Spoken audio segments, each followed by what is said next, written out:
Okay, your next section is introductions. The first sign, deaf, deaf.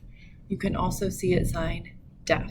So lip to ear, ear to lip. The next one, take that same pointer finger, move it in a forward circular motion, hearing, hearing.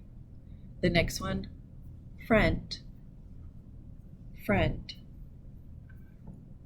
The next one, student, student. In class, we talked about this sign, which is called the agent sign.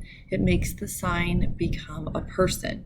So we went from to learn, the verb, right, to a person by adding that agent sign. A student is someone who learns, right? So you're using the learn sign, but you're also adding that agent sign after it, or that person sign. Okay.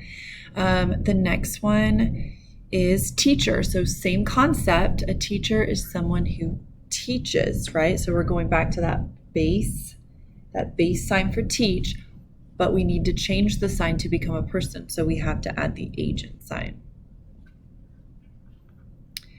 The next one is the sign for class. The next one, work or job.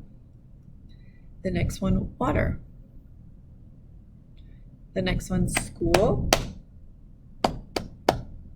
And the next one, absent or missing. Absent or missing.